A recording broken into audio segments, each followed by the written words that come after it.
Hello दोस्तों, इस video में मैं आपके साथ मैथ्स की स्ट्रेटजी डिस्कस करूंगा और मुझे पूरा विश्वास है कि ये स्ट्रेटजी आप सब लोग के बहुत काम आने वाली है। तो मैथ्स की स्ट्रेटजी जो मेरी थी उसमें मैं मैथ को तीन पार्ट में बांट लेता हूँ, स्ट्रेटजी को तीन पार्ट में बांट लेता हूँ, लेवल 1, लेवल 2, लेवल 3। तो सबसे पहले लेवल 1 पूरा करना है। तो लेवल 1 पूरा करने के लिए लेवल 1 में तीन पार्ट है।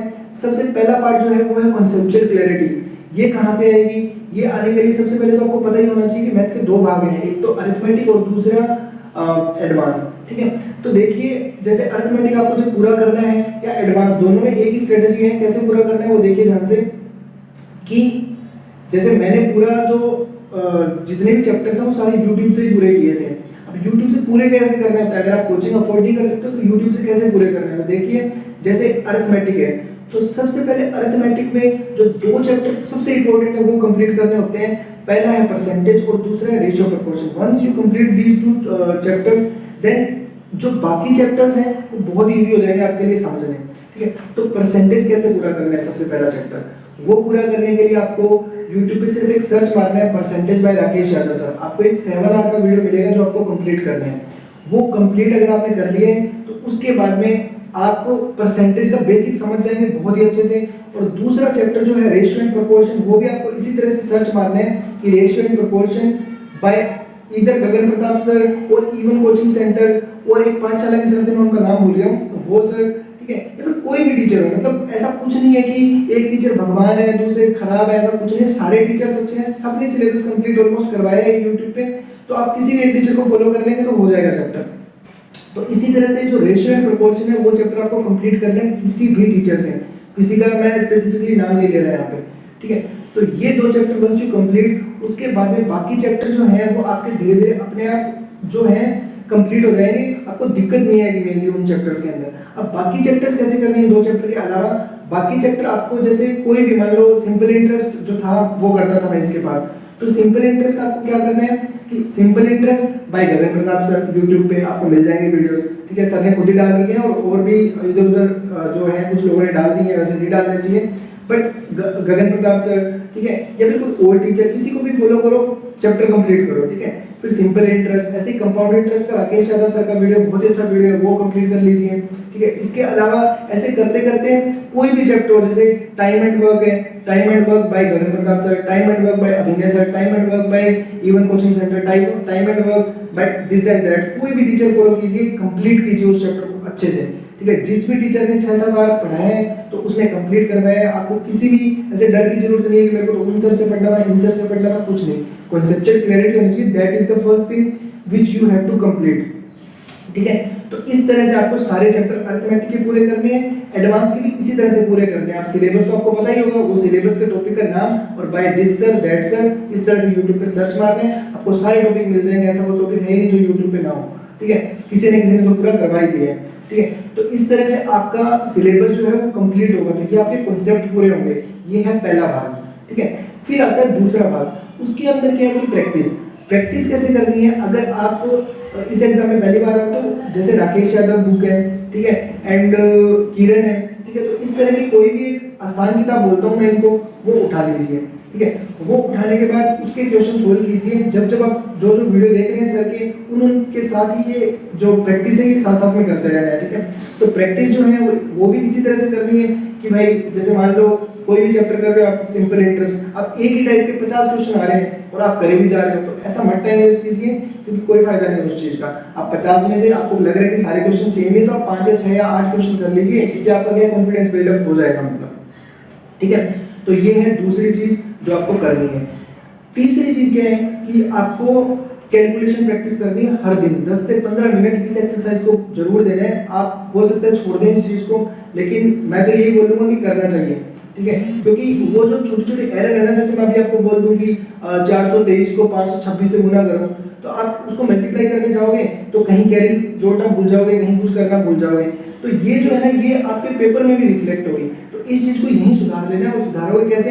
रोज बैठो 15 मिनट और अपने मन से कोई भी नंबर लिखो कि 523 इंटू 326, ठीक है। तो उसको मल्टीप्लाई जल्दी जल्दी फुल स्पीड में जितना आप कर सकते हैं वो करने की कोशिश करें। जितनी आपकी स्पीड अच्छी होती जाएगी, जैसे आप इस कैलकुलेशन को हो सकता है कभी टाइम नोट करके देखना कि अभी शायद आप 30 सेकंड में या 28 सेकंड में करोगे, फिर धीरे धीरे 20 सेकंड पे आ जाएगी, फिर 15 सेकंड पे। जब आप 15-12 सेकंड पे ले आते हो तो वेल एंड गुड हो जाता है, मतलब बहुत ही अच्छी चीज है। और आपकी कैलकुलेशन मिस्टेक मतलब जीरो के आसपास आ जाएगी, तो ये बहुत ही अच्छी चीज हो जाएगी, क्योंकि अब तो पूरा कैलकुलेशन का गेम ही बन चुका है ये, ठीक है।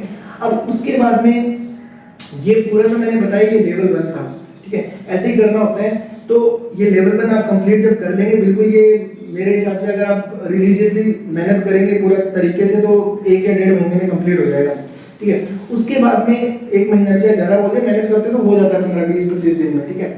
उसके बाद में जो दूसरा लेवल है उसकी तरफ जाना है आपको। तो दूसरा लेवल में क्या करना होता है, उस लेवल में आने के बाद आपको 2 चीजें नई शुरू करनी है। ये पीछे वाली चीजें आपकी कंप्लीट हो चुकी है, इनको मेरे हिसाब से दोबारा छूने की जरूरत नहीं है, ठीक है। बीच बीच में अगर आपको कोई दिक्कत होती है तो आप देख सकते हैं वीडियोस या जो भी है, कहीं नई टीचर का वीडियो है तो वो भी आप एक बार थोड़ा बहुत फॉलो कर सकते हैं। अब जो लेवल 2 के अंदर है वो 2 चीजें करनी है। पहला है मॉक टेस्ट स्टार्ट करना। लेवल 1 में मॉक टेस्ट मत शुरू करना, क्योंकि अगर आप वहां मॉक शुरू करेंगे आपके मार्क्स डेफिनेटली कम आएंगे और वो चीज जो है आपका मोरल नीचे लेके आ जाएगी। तो वो नहीं करना। आपको मॉक जो देने हैं वो लेवल 2 में आके देने हैं।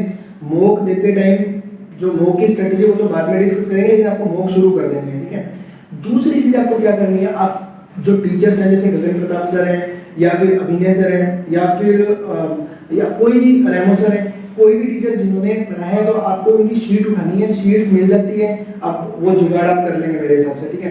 तो शीट्स जो है वो आप क्या करें, आप शीट्स उठाएं और उन शीट्स को जंबल्ड फॉर्म में करें।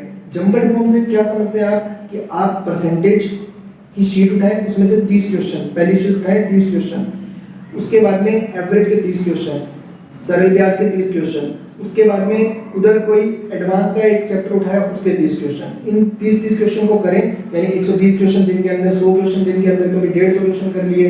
इस तरह से जंबल्ड फॉर्म में क्वेश्चन करें। ऐसा नहीं कि आज परसेंटेज किया 3 दिन में, ठीक है, उसके बाद में अगले 5 दिन में टाइम एंड वर्क किया, फिर 2 दिन में सिंपल इंटरेस्ट किया, फिर 4 दिन में कोई और चैप्टर किया। ऐसे करते करते लास्ट तक जब पहुंचे तो परसेंटेज भूल गए या फिर सरल ब्याज भूल गए।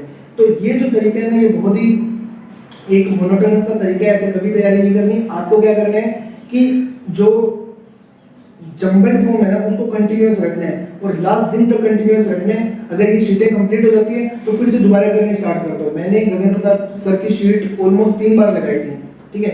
तो आप ये जो चीजें ना मल्टीपल टाइम्स करें, मतलब, ठीक है, जंबल्ड फॉर्म के अंदर। तो जंबल्ड फॉर्म में करते रहेंगे तो आप कभी भूलेंगे नहीं कॉन्सेप्ट, कभी भी नहीं भूलेंगे। और मॉक देते रहेंगे तो आपको कहेंगे ये जो आप इतना पढ़ रहे हो ना वो रिफ्लेक्ट करता रहेगा उस मॉक के अंदर, तो आपको बहुत ही फायदा मिलेगा, आपके मॉक में नंबर भी सुधर जाएंगे, देखना। तो ये हो गया दूसरा स्टेज, ठीक है। ये करने के बाद तो बेस्ट तैयारी हो जाएगी आपकी, अगर आपने सच में एक ईमानदारी से इन चीजों को फॉलो किया तो। अब तीसरी स्टेज जो है वो आप तभी करें जब आपकी एक मतलब आपके पास खूब सारा टाइम बचता हो, मतलब, और आपको ऐसे लगता है मैं वो चीजें बहुत बार कर चुका हूँ और मेरे नंबर भी अच्छे आते हैं, अब मैं थोड़ा यूनिक करूँ मतलब अपनी स्पीड और इन सब चीजों को लेके। तो मैं किया करता था ये चीज, और मैं आपको तभी रिकमेंड करता हूँ बाकी चीजें आप कंप्लीट कर चुके हो, ठीक है। तो मैं क्या किया करता था, मैं बैंकिंग की क्विजेस किया करता था, मतलब लेवल 3 की बात कर रहा हूँ मैं। तो उसके अंदर बैंकिंग क्विजेस करता था मैं, जिसमें मैं एसबीआई पीओ, आईबीपीएस पीओ, इन सब की मैथ्स की क्विजेस किया करता था। इससे क्या होता है कि बैंक के जो मैथ्स के क्वेश्चन है ना वो बहुत ही ताबड़तोड़ लेवल के होते हैं, मतलब एसबीआई पीओ और आईबीपीएस पीओ को जिन्होंने दिया वो हमको पता होगा। तो उस लेवल के क्वेश्चन अगर आप कर लेंगे ना तो आप एसएससी की अरिथमेटिक में तो कहीं भी नहीं अटकने वाले, ठीक है। और ये जरूरी भी हो गया, सबको पता है कि आजकल की जो मैथ आ रही है एसएससी सीजीएल के अंदर, ठीक है, वो अरिथमेटिक थोड़ी अच्छी आती है और एडवांस जो है वो थोड़ी नॉर्मल आती है। और अरिथमेटिक जो अच्छी आती है वो बैंकिंग लेवल की आती है। तो आपको बैंकिंग लेवल की प्रैक्टिस होनी चाहिए, मतलब उतनी स्पीड और वो सब चीजें आपके अंदर होनी चाहिए। तो तीसरे लेवल के अंदर अगर आप बाकी सारी चीजें कर चुके हैं तो उस टाइम पे आपको जो ये क्विजेज हैं ये आप दे सकते हैं। दिन में 2-3 क्विजेज दीजिए, देखिए आपकी स्पीड में डेफिनेटली एक फर्क दिखेगा और आपका क्वेश्चन करने का जो माइंडसेट है वो भी चेंज होता जाएगा, ठीक है। और उन क्विजेज में मैं पहले बता देता हूँ टफ होती है, इसलिए हो सकता है आपके 15 में से 3, 5, 7 नंबर आए, लेकिन आपकी रैंक अच्छी आएगी आपकी रैंक अच्छी आएगी तो आपको उसी से समझ जाना है कि भाई आपकी तैयारी अच्छी चल रही है, ठीक है। क्विजेज टफ होती है तो मतलब नॉर्मल सी बात है कि थोड़ा उसका फर्क पड़ेगा, ठीक है। तो ये 3 लेवल हैं जो मैथ में मैंने किए थे आप भी कर सकते हैं, और इस चीज़ से मैं आपको प्रॉमिस कर रहा हूँ कि बहुत इंप्रूवमेंट आ जाएगा आपकी प्रिपरेशन के अंदर। ठीक है, तो इस तरह से आप फॉलो कीजिए और एक प्रॉपर फ्लो के साथ पढ़िए। पेपर डेफिनेटली जैसे यूपीएससी का थोड़ा पोस्टपोन हो गया, तो एसएससी का भी ऐसा तो है नहीं कि जून में हो जाएगा या जुलाई में हो जाएगा, बहुत आगे तक जाने वाला है, 3-4 महीने।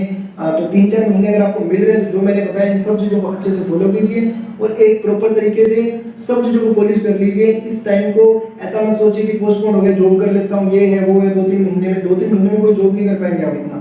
ठीक है, और ना ही इतने पैसे कमा पाएंगे, ज़्यादा से ज़्यादा कितने कमा लेंगे, 20-25 हज़ार रुपये पर मंथ के हिसाब से भी 70-80 हज़ार रुपये। लेकिन अगर वहाँ कुछ गलत हो गया तो फिर वो सारा टाइम जो आपने पहले बर्बाद मतलब पहले यूज जो भी मेहनत की वो भी खराब जाएगा। ठीक है, तो आपको मतलब थोड़ा कहते हैं ना कि सेंसिटिव होके ही डिसीजन लेने हैं। तो आपको क्या करना है कि ये जो मैंने बताया इन सब चीज़ों को अपनी तैयारी के अंदर एसिमिलेट करके और एक प्रॉपर तरीके से पॉलिश कर लेना अपनी प्रिपरेशन को और बहुत ही अच्छे नंबर लेके आने। तो यही थी स्ट्रेटजी जो मैं आशा करता हूँ कि आपके बहुत काम आएगी। Thank you.